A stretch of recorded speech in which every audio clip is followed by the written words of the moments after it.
Bien bonsoir. Dans l'actualité, les Sénégalais rapatriés de la République centrafricaine. Une enveloppe crée le malaise. Les autorités consulaires sont incriminées. Le rapatriement a pris fin aujourd'hui. 357 passagers ont débarqué ce matin, dont 10 Maliens et 30 Guinéens.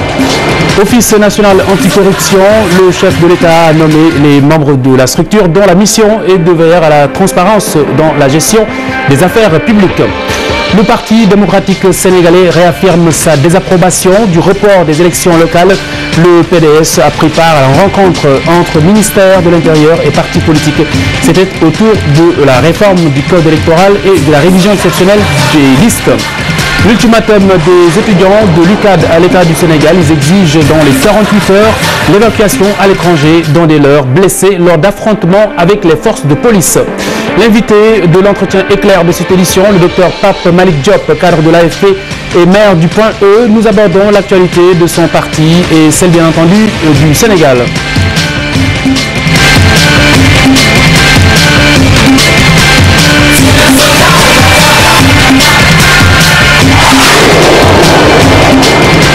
L'aide aux rapatriés de Centrafrique macule un peu l'esprit de cette opération. Les Sénégalais de Bangui accusent les autorités consulaires. Cette aide du gouvernement aurait été mal distribuée aux ayants droit. La deuxième et dernière vague de Sénégalais de Bangui est arrivée en mi-journée. Aujourd'hui, 357 passagers sont descendus de l'avion. Parmi eux, 30 Guinéens et 10 Maliens. Diafaraba et Dissa Prera étaient à l'aéroport. Ils sont 357 passagers à fouler le tarmac de l'aéroport Léopold Sédar Senghor. Parmi eux, on dénombre 30 Guinéens et 10 Maliens. Beaucoup d'entre eux semblent perdus à l'image de ce petit garçon, mais le soulagement reste le sentiment le plus partagé. Le problème, c'était grave même. Donc on a demandé de nous ramener ici. Merci beaucoup. C'est grave. Ça fait 30 ans et quelques comme ça. Je fais à Bangui 30 ans et quelques, mais je vais à Bangui, je viens à Dakar toujours. Actuellement, j'ai tout perdu. On a trop souffert là-bas. C'est dur là-bas à Bangui.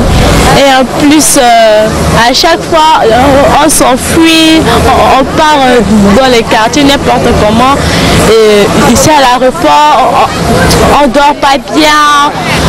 On ne nous donne pas à manger, on est là, on ne se lave pas. Soulagés mais en colère contre le consul du Sénégal à Bangui, certains rapatriés accusent le consul honoraire de discrimination dans la distribution de l'aide qu'il leur est accordée. Quand tu vas au responsable Goumbala, tu vas voir l'ambassade, tu vas voir le consul, il va voir je ne suis pas responsable, tu vas voir Goumbala. Voilà, nous les Kassassés, les Foutanab, le centre de Fouta, ils sont leur l'argent, nous rien. Le conseiller, il ne peut pas nous servir. On a fait 3 jours à l'aéroport, sans manger, sans boire. On a resté comme ça. Pourtant, on est Sénégalais, on a notre droit. Il a nous fait. Le consul, nous on souffre. Il fait là-bas le désordre. Nous restons là-bas dans l'aéroport, 4 jours nous dormons là-bas. Il n'y a pas le manger, il n'y a pas le lot, il n'y a rien là-bas. Le consul, il fait là-bas le business avec l'autre genre. Des accusations que le principal concerné balaie d'un revers de la main. Selon Goumbala, l'argent est équitablement distribué aux ayants droit. C'est toujours des difficultés avec l'argent, mais il n'y a aucun problème avec l'aide du gouvernement. Chaque quartier a reçu 2 ou 3 millions et le président des Sénégalais de Bangui a reçu lui 7 millions. Et chaque ayant droit a perçu 25 000, donc tout est clair avec l'argent. Chaque quartier, on donne 2 millions. C'est clair. Acculés par le conflit centrafricain, la plupart des rapatriés n'ont ramené qu'un petit sac à main. Tous leurs bagages sont restés au pays de Zokwezo. Et quand on parle de retour, voici la réponse. Non, pas pour l'instant. Là, je suis chez moi. Je suis chez moi, quoi. Liberté conditionnelle pour le directeur du site d'information dakaractu.com, Cherie Rimsek, qui a été en prison depuis septembre 2012. Il a été condamné à 3 ans dans une affaire de mœurs. L'Union des enseignants du Sénégal annonce une grève à partir de lundi prochain. Ces enseignants s'insurgent contre des erreurs, selon eux, des erreurs de l'agence de l'informatique de l'État. Les résultats de l'audit physique et biométrique des agents de la fonction publique sont incriminés. Tic-tac, l'ultimatum des étudiants de l'UCAD à l'État du Sénégal. Le collectif exige l'évacuation à l'étranger de Ibrahim Diouf, cet étudiant blessé à l'œil gauche lors d'affrontements avec les forces de police. Un ultimatum de 48 heures. Voici le porte-parole. Depuis le mardi le 17 passé, le camarade Ibou Diouf a été atteint par balle blanc au niveau de son œil gauche à l'issue du front du 17 décembre. Maintenant, actuellement, à l'heure où nous sommes, il est interné au niveau de l'hôpital principal où il subit des soins médicaux dont on a jugé inefficaces. Parce que actuellement, à l'heure où nous sommes, il est en train de s'ouvrir avec des douleurs. Même pour dormir, il faut que le médecin lui donne des calmants. Maintenant, nous demandons à l'État son évacuation depuis fort longtemps. Jusqu'à présent, il n'y a rien. C'est la famille qui paye ces ordonnances. Le coût qui nous avait promis de prendre en charge les soins internes et externes, actuellement, il n'y a rien. Cette prise en charge, ce n'est que de nom. Si cela n'est pas fait, on va bloquer tout le système au niveau de l'université. On prend un ultimatum de 48 heures. À l'heure où nous sommes, nous exigeons à l'État de l'évacuation. La lutte des étudiants, on ne parle plus de réforme à cette période où nous sommes. La lutte des étudiants, c'est l'évacuation du camarade Ibou. Et puis ce coup de gueule du professeur Thioub, remettre les choses à l'endroit pour faire cesser les violences de quelque nature que ce soit dans le campus, c'est le souhait ardent du professeur Ibrahim Thioub. Dans l'idée, l'étudiant devrait retrouver sa place au lieu d'investir un terrain hostile à la vie universitaire, mais également à sa propre progression. Quand il y a une grève à l'université, qu'on ait des leaders qui dirigent cette grève, qu'on puisse les appeler nuitamment, les corrompre en leur donnant des bourses pour aller à l'étranger ou en leur donnant des privilèges, c'est une fausse solution. Pourquoi c'est une fausse solution? Parce que c'est ce groupe, c'est ce petit groupe qui va bénéficier de ces avantages, mais ceux qui vont venir l'année prochaine vont se dire, mais ils ont octroyé des avantages à ce groupe parce qu'ils avaient utilisé la violence. Nous allons faire la même chose pour bénéficier des mêmes avantages. Donc ça, c'est une des fausses solutions. La corruption du leadership pour avoir la paix. Parce que en le faisant, on ne fait que reporter au lendemain une crise qui va être encore beaucoup plus grave. La justice suppose d'abord la vérité. Qu'on puisse établir qui a tort, qui a raison, quelles sont les sanctions prévues et qu'on applique ces sanctions. L'impunité, c'est la meilleure façon de maintenir la violence dans l'espace. Un plan d'action contre la mort des conseils régionaux à l'initiative de la Fédération Générale des Travailleurs du Sénégal. Ce point de l'acte 3 de la décentralisation également décrié par les élus locaux. La FGTS a rencontré la presse à la suite d'une assemblée générale ce matin. Mohamed Dieng, Abdoukadir Mbakesek, compte rendu. Les travailleurs des collectivités locales disent non à la mesure visant à supprimer les conseils régionaux. La Fédération Générale des Travailleurs du Sénégal ne compte pas accepter cette décision. Nous venons d'évaluer d'ailleurs les effectifs qui tournent autour de 1200 agents. Donc, qu'il va falloir redéployer. Puisque nous sommes prévenants, nous avons voulu interpeller les autorités, en particulier le gouvernement de la République du Sénégal, le Premier ministre et le ministre de l'administration du territoire et de la décentralisation, pour que très rapidement soit mise en place, comme nous le proposons, une commission nationale de redéploiement du personnel. Pour protester contre cette mesure, des plans d'action allant d'une marche à une grève sont prévus. Autour d'une journée nationale d'action le 27 janvier, sur l'ensemble du territoire national, dans tous les conseils régionaux, une mobilisation nationale pour protester contre cette mesure qui a été prise à l'emporte-pièce, n'est-ce pas, sans consensus par rapport à la suppression de la région comme collectivité locale. Nous allons également déposer évidemment un préavis de grève générale. Si les autorités très rapidement n'ouvrent pas les négociations sur la suite à donner.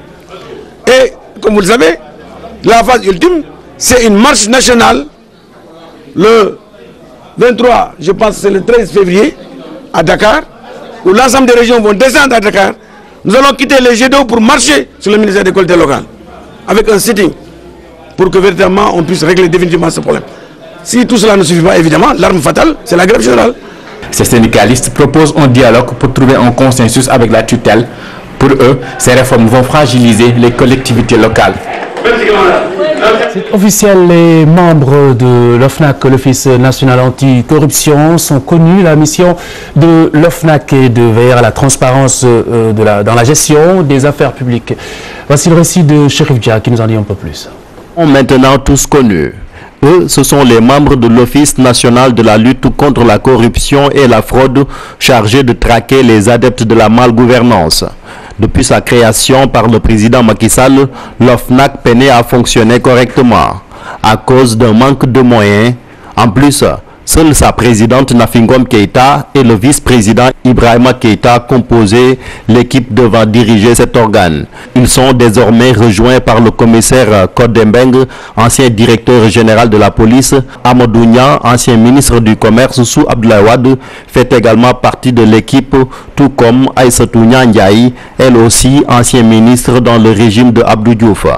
Le président Macky Sall peut également compter sur Amakodou Diouf du Congad, le professeur de médecine El Agignan, l'avocat maître Abdou Kane, le conseiller aux affaires étrangères Ibouya Bandiaï. Kairo Sofa, le magistrat, Aminata Saroé et Maktar Sow sont aussi membres de l'OFNAC, créé selon le président Macky Sall pour combattre la corruption au sein de son régime même. Les méthodes d'affectation d'infirmiers irritent la section du SUTSAS de la région de Louga. Le syndicat unique des travailleurs de la santé et de l'action sociale accuse les autorités de manque de considération. Le secrétaire général du SUTSAS Louga. C'est par rapport à des sentiments que ces affectations ont été faites. Ils sont en train de défoncer des portes. Ils sont en train de changer de cadenas. Et c'est la gendarmerie et la police qui les accompagnent. Je le dis très clairement, que ce soit entendu pour de bon. Les militants du SUTSAS ne se rebelleront jamais contre les forces de sécurité. Mais personne ne peut emprisonner nos convictions syndicales. Le syndicalisme est reconnu par la Constitution. Aucun fonctionnaire ne peut nous empêcher de faire notre syndicalisme. Personne. Et je dis très clairement que des gens se cachent derrière des fonctions pour démanteler notre syndicat. C'est la vérité, il n'y a pas autre chose. Mais de leur vivant, ils ne verront jamais le SUTSAS démantelé.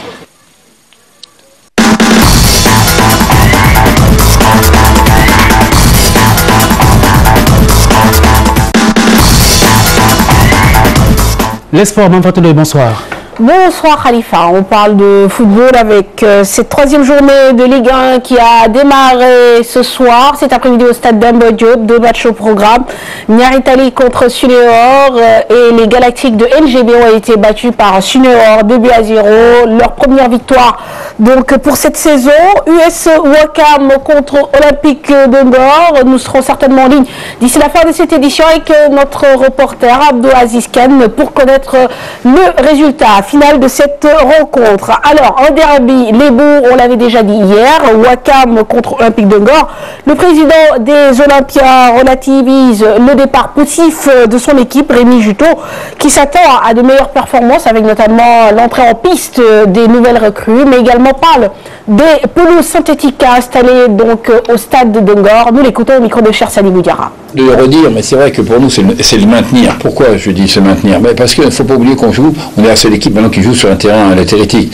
Difficile à jouer, mais pas du tout comme certains terrains qui étaient ensablés, dans lesquels on avait comme autrefois, quand on jouait à Mours sur l'ancien terrain, ou même Richard Toll et tout, qui ralentissent le ballon. Nous, on a un terrain qui accélère le ballon. On ne peut pas le payer ces 100 millions, ça c'est pas possible. Alors, je fais un appel même jusqu'au président de la République, parce que c'est le président de la République s'il pouvait nous octroyer un gazon synthétique. On fait des terrains, des stades un peu partout à l'intérieur du pays, c'est très bien, mais sur Dakar et sur Thiès, il n'y a pas de terrain. Je pense qu'il y a peut-être une politique à revoir. Les 6 gazons avec Khalifa Sall, le mois dernier, c'était 600 millions. Ça faisait 6 terrains. Est-ce qu'on n'est pas capable, nous, au Sénégal, de sortir 600 millions et faire 6 terrains? Et ça réglera définitivement le problème du foot sur Dakar. Le cri de cœur de Rémi Juto, président de l'Olympique de Ngor. Un joueur évoluant dans le championnat albanais, un fait assez rare pour être souligné. C'est un Sénégalais qui s'appelle Malik Mbaye, milieu de terrain donc qui vient de signer dans le club de Tinta Dourasso, club de première division. En jetant un coup d'œil sur son parcours, on note que Malik Mbaye révèle un côté globe-trotteur. Il a évolué en Italie, notamment en CFA en deuxième division, mais aussi au Danemark. Nous l'écoutons relater son histoire au micro de Abdou Aziz Khan. Il y a mon coach. Il y a mon coach qui était en Italie qui m'avait appelé et il m'a dit que j'ai signé en Albanie dans un club de première division et je voulais te prendre. Bah, j'ai parlé avec lui et on était d'accord. C'est pour cela que j'ai signé là-bas. Je m'appelle Tinta Dourasso. Mon objectif c'est de faire un bon début de saison. Mon objectif c'est de jouer 6 mois avec ce club et avoir une autre opportunité pour aller en Allemagne ou en France ou dans un très bon club, quoi.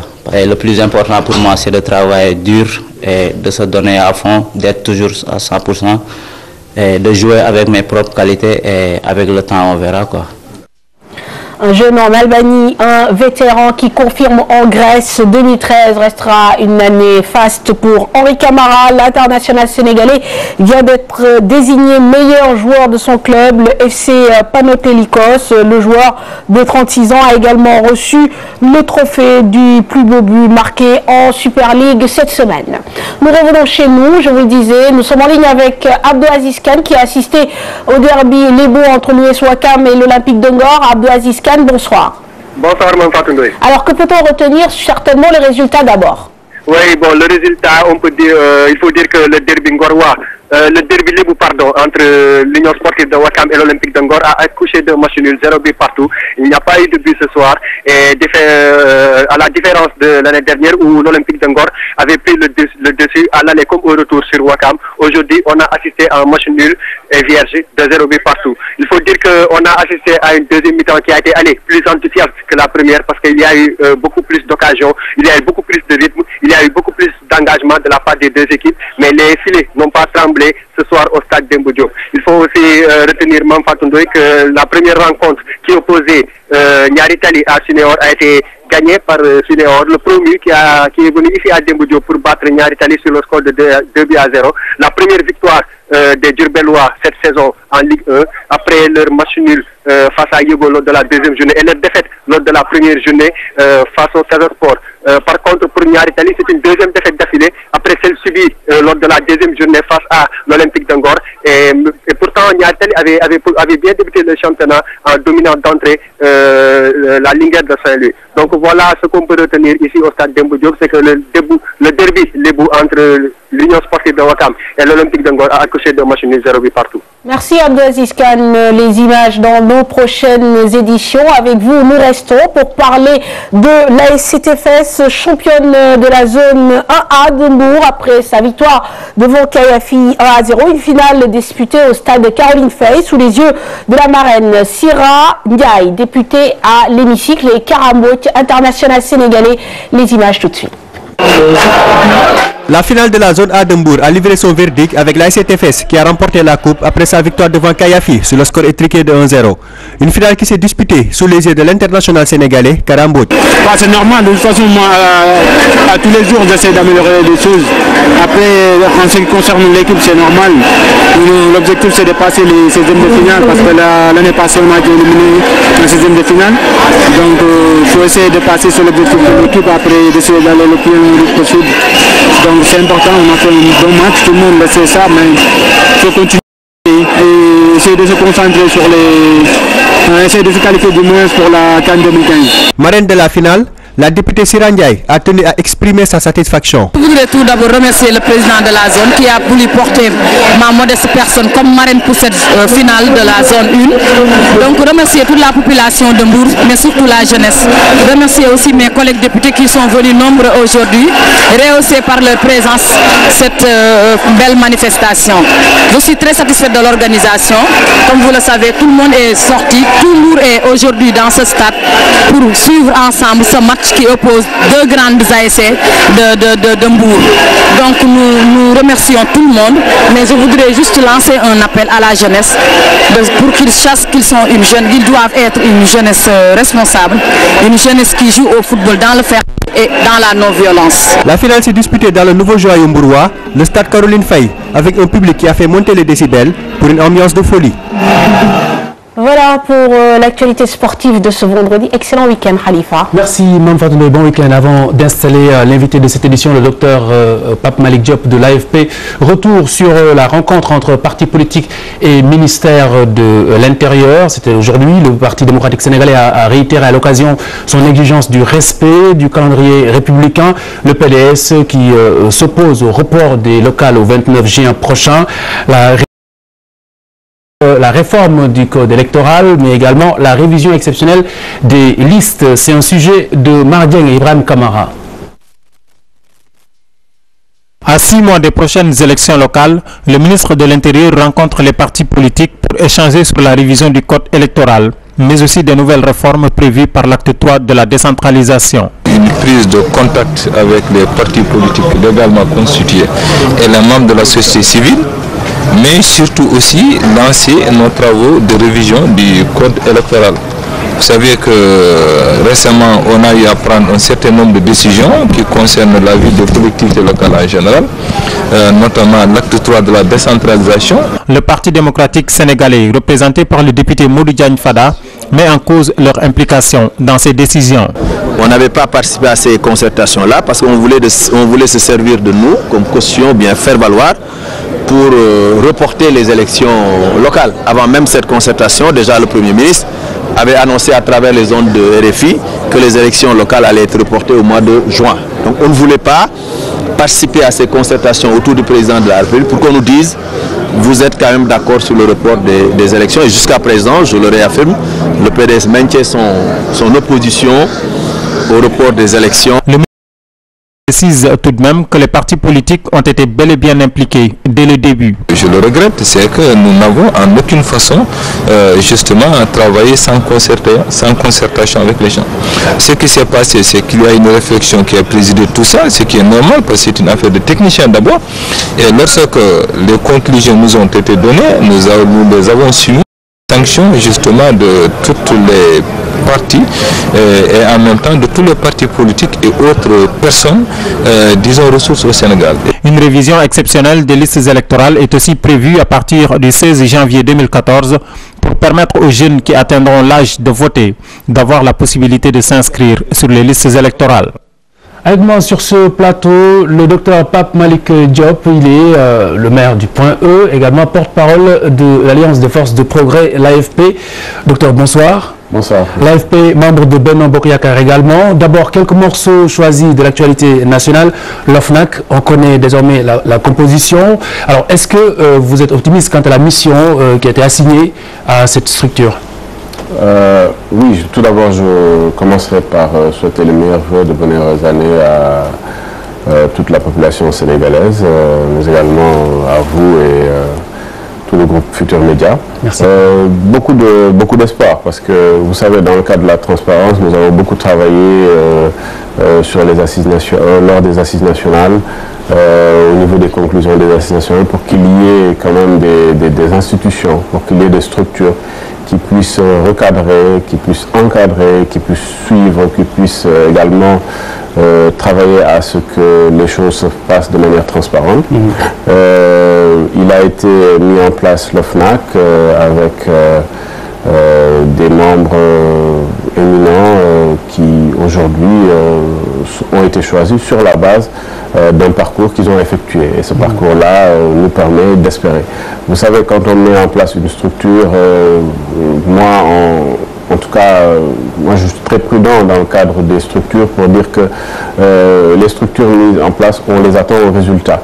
Et nous pensons qu'ils vont accomplir leur tâche et que les résultats seront probants. Parce que mais dans l'idée, la pertinence est bien là, à votre avis? Oui, aujourd'hui, je dis à qui veut l'entendre que le régime actuel, le magistère aujourd'hui du président Macky Sall se fait sous le régime de la transparence. Ouais. Parce qu'il y avait eu beaucoup de dérives pendant 12 ans et même plus. Et aujourd'hui, il est important que la gestion, surtout des deniers publics, se fasse de la manière la plus transparente possible. C'est une très très bonne chose. Dans l'actualité également, dans l'actualité sociale, notamment la baisse du prix du loyer, l'applicabilité de cette mesure préoccupe beaucoup de Sénégalais. Comment vous l'appréhendez ou comment l'appréhendez à votre avis? Il fallait déjà oser. Il fallait déjà oser. Et le président de la République a pris des mesures drastiques. Il a osé. La commission a fait un travail. Il y a eu des conclusions et des propositions concrètes.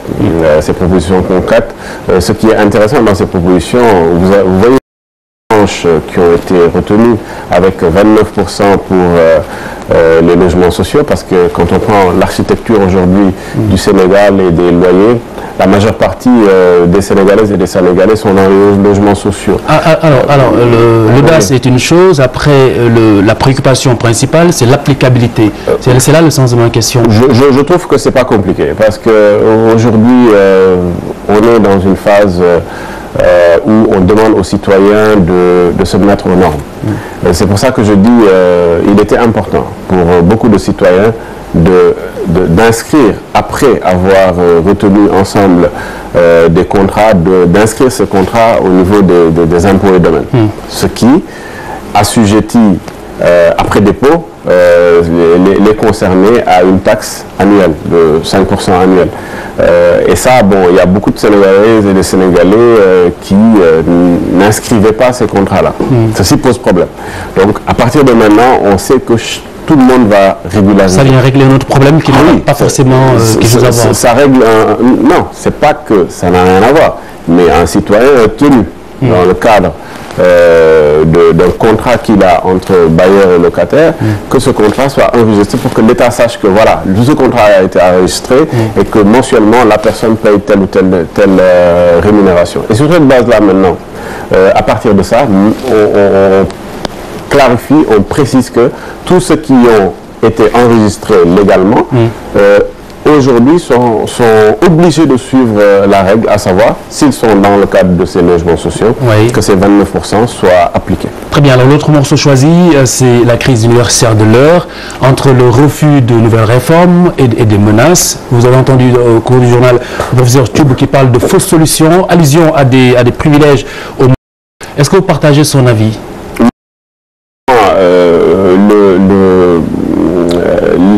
Le dialogue avec l'université, avec les étudiants va au-delà. Aujourd'hui, l'avenir du pays dépend de sa jeunesse et de la jeunesse bien formée. Dans le cadre de la jeunesse bien formée, nous avons une université et même des universités de qualité.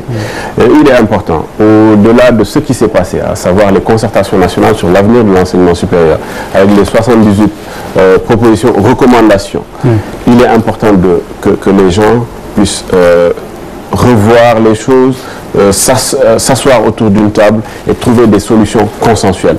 Parce qu'effectivement, l'étudiant, moi, quand je le dis, c'est de manière naturelle. Moi, je suis issu de l'université Cheikh Anta Diop de Dakar. Les gens ne sont pas toujours extraordinaires. Peut-être que nous étions dans une faculté où il y avait quand même une particularité dans le cadre de l'existence d'infrastructures. Mais il y a beaucoup de facultés aujourd'hui qui sont vous avez des étudiants aujourd'hui qui proviennent de partout,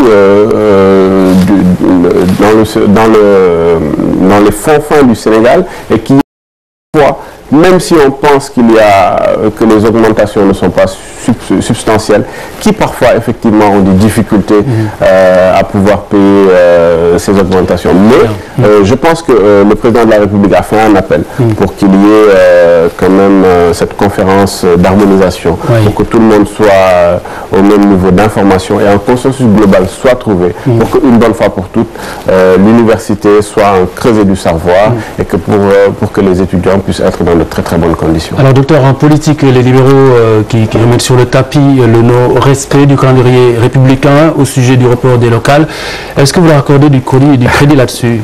Moi, j'ai regardé cela, ça me fait rigoler. Le champion des changements changement du calendrier des Républicains, c'est le président sortant. Nous sommes allés aux élections locales en 2009, après un report de 2 ans, parce que la fin des mandats c'était en 2007. Oui. Aujourd'hui, on parle de report de 3 mois et plus sur les bancards. Et en plus, il y a eu un dialogue. Il y a eu un appel au dialogue du président de la République. Certains ne sont pas venus. Il y a des partis de l'opposition qui sont venus. L'acte 3 de la décentralisation, c'est quelque chose d'extrêmement important. Aujourd'hui, cet acte 3 de la décentralisation consacre la gestion des collectivités locales à travers les territoires. Les communes d'arrondissement comme les nôtres qui n'avaient aucun budget, comme la commune de Fann-Point-Amitié, devient commune de plein exercice. Ouais. Donc, on aura aujourd'hui la possibilité de satisfaire les citoyens. Donc, ces éléments importants qui concernent toute la population sénégalaise, on ne peut pas aller vers ces réformes sans qu'il y ait un report léger. Le report de 3 mois, je pense que c'est un report correct. Certains, même parmi nous, parlaient de report de 1 an. On est resté quand même sur des normes assez concrètes. Mais en l'absence de consensus, lié justement du fait qu'ils ne soient pas venus à cette rencontre-là. Comment on peut parler de consensus si les personnes ne viennent pas? On parle d'un consensus national ou d'un compromis dynamique. Si on prend un ensemble d'acteurs qui sont des acteurs politiques du pouvoir et de l'opposition, il faut se respecter. Le pouvoir respecte l'opposition, l'opposition respecte le pouvoir. Dans le cadre d'éléments importants comme l'acte 3 de la décentralisation qui nous concerne tous, on trouve un consensus. Et ce consensus, c'est quoi? On reste déjà sur l'année 2014, mais également le report de 3 mois. Il est dit de ce report de 24 mois. Comment la dénonciation en tant que démocrate, est-ce que vous suggéreriez qu'on revienne là-dessus pour essayer de trouver un consensus autour de ce report notamment? Je ne suis pas d'accord avec ça. C'est pas de la dénonciation, c'est du... la dénonciation stipule que nous tous, on se mette autour d'une table et chacun de ces arguments, on se dise voilà l'argument le plus probant ou bien l'argument le plus fort est celui-là, et tout le monde se range. C'est la démocratie, cela. C'est la loi de la majorité. La majorité l'a emporté. Maintenant, la chaise vide, c'est pas de la démocratie. Je pense que c'est autre chose. Alors, plus que 2 minutes, nous abordons le message, le contenu du message du chef de l'État, le message à la nation. Vous avez eu le temps d'entendre les différentes lectures, de part et d'autre d'ailleurs. Comment, au niveau de l'AFP, ce message a-t-il été analysé? Alors, au niveau de l'AFP, nous avons analysé le message à plusieurs niveaux. C'est d'abord le pragmatisme du chef de l'État par rapport à ce message. D'abord, c'est une revue des 2 ans, des 24 mois d'exercice avec les résultats concrets, mais des éléments chiffrés, pragmatique et pratique domaine par domaine. On parle de la Casamance, on parle du Fonds 6, Fonds GIP, on parle de la BNDE, on parle également des 150 milliards qui ont été de manière souveraine, qui ont été collectés et qui vont servir aux infrastructures, qui vont servir à l'agriculture, etc. On parle également du prix d'arachide aux producteurs qui aujourd'hui est passé de 190 à 200, etc. De la baisse de, enfin, donc, en gros, oui, en gros, on parle d'un ensemble de choses. On parle universitaires et de la possibilité que tous les acteurs se mettent autour d'une table.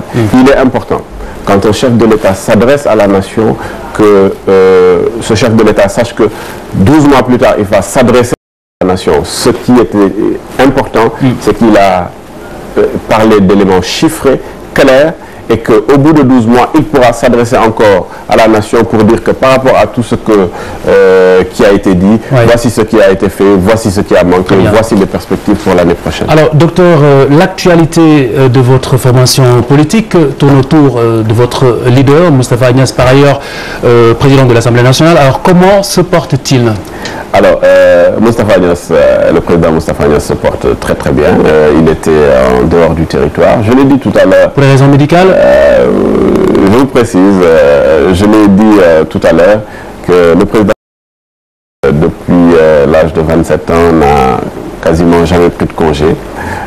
Aujourd'hui, à un moment donné où il y a eu une forte activité activité en tant que président de l'Assemblée nationale, il était important. Est-il malade? Non, il n'est pas malade. Il est juste en vacances. Il se porte bien et sur le chemin du retour. Il n'est pas hospitalisé en France. Il est quasiment sur le chemin du retour. Ce qui était important, c'est de savoir qu'à un moment donné, il fallait qu'il prenne du repos et que ce repos, même conseillé effectivement par un staff particulier, il était important qu'il puisse le faire pour que, en revenant, qu'il puisse aller de l'avant puisqu'il travaille mieux pour les Sénégalaises et les Sénégalais. Très bien. Alors le porte-parole de l'AFP nous le dit et nous le réaffirme. Le président de l'Assemblée nationale se porte bien, parole du porte-parole de l'AFP. Bonne soirée sur TFM.